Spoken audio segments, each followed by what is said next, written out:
आज हम लोग पढ़ेंगे लखनवी अंदाज, जिसके लेखक हैं यशपाल।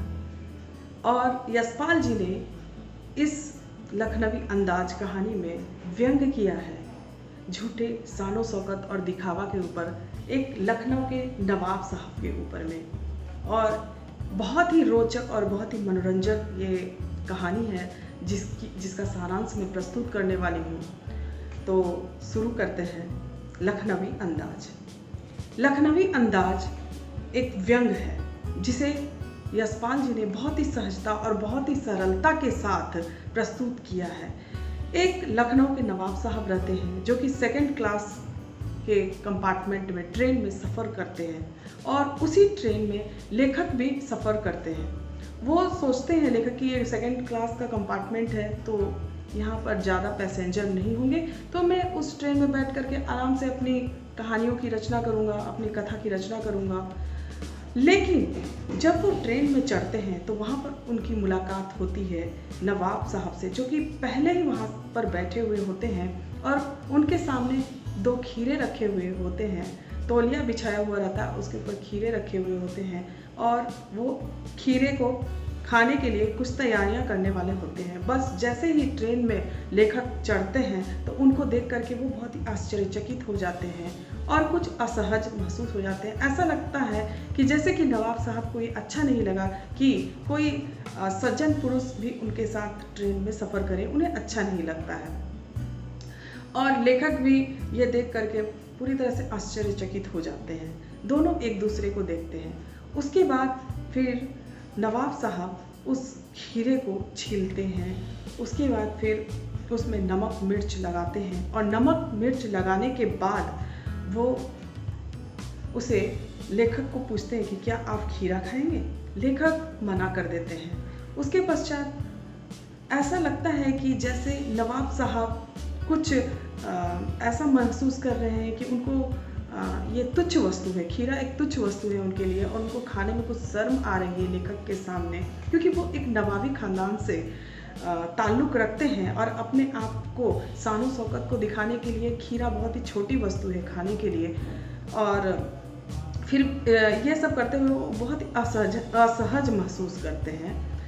उसके पश्चात वो खीरे की फांकों को वो अपने मुंह तक ले करके जाते हैं।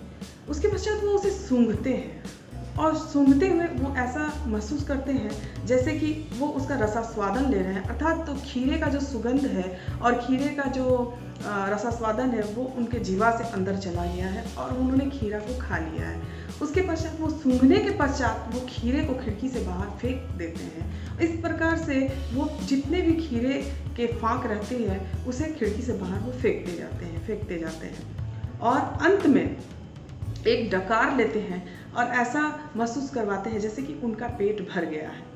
और ये सब लेखक शुरू से अंत तक वो देख रहे हैं कि वो नवाब साहब क्या कर रहे हैं और किस प्रकार की हरकतें कर रहे हैं, और इसीलिए उन्होंने ये व्यंग किया है। एक व्यंग, एक कटाक्ष है ये लखनऊ के नवाब के ऊपर, उनके रहीसी के ऊपर, उनके दिखावे के ऊपर। उसके पश्चात लेखक ये सोचते हैं कि जब बिना खीरा खाए हुए पेट भर सकता है तो क्या बिना किसी भी विचार के, बिना भी किसी घटना के, बिना किसी चरित्र के कोई कहानी की रचना की जा सकती है। वो मन में सोचते हैं और इस पाठ के माध्यम से यही प्रस्तुत करना चाहते हैं कि किस प्रकार से लोग झूठी शानो शौकत में दिखावा करते हैं अपनी रहीसी का, अपनी अमीरी का, बनावटीपन का, और लोगों के सामने अपने आप को उच्च दिखाने के लिए, अपने आप को श्रेष्ठ दिखाने के लिए इस प्रकार का दिखावा करते हैं। नवाब साहब ने जिस प्रकार का दिखावा किया, क्योंकि वो एक बहुत बड़े नवाब हैं और उनको शर्म आती है कि एक सज्जन पुरुष के सामने वो खीरा खा रहे हैं। और इसी कारण जब वहाँ पे जब लेखक पहुँच जाते हैं तो उनको शर्म आती है खीरा खाने में, और वो खीरा खाते नहीं हैं बल्कि वो खीरे को सूंघ कर फेंक देते हैं। तो इस प्रकार से ये बहुत ही मनोरंजक कहानी है जिसके माध्यम से हमें ये संदेश देने का प्रयास किया गया है कि हम लोगों को एक सच्चाई और ईमानदारीपूर्ण जीवन व्यतीत करना चाहिए और दिखावटीपन और बनावटीपन से दूर रहना चाहिए। जिस प्रकार की वो लखनऊ के नवाब ने किया, उन्होंने एक दिखावा किया। इंसान वही होता है, अन्न भी वही खाता है, लेकिन अपने आप को रईस और महान दिखाने के लिए इस प्रकार का दिखावा करते हुए देखते हुए लेखक को बहुत ही असहज महसूस होता है और उसे एक कहानी के माध्यम से हमारे सामने प्रस्तुत करते हैं। यही हमारे जीवन की सच्चाई है। कुछ लोग इसी तरह के होते हैं जो अपनी रईसी का दिखावा करते हैं, जैसे कि इस नवाब ने किया। तो इस पाठ से हमें यही शिक्षा मिलती है कि हम दिखावटीपन और बनावटीपन से दूर रहें।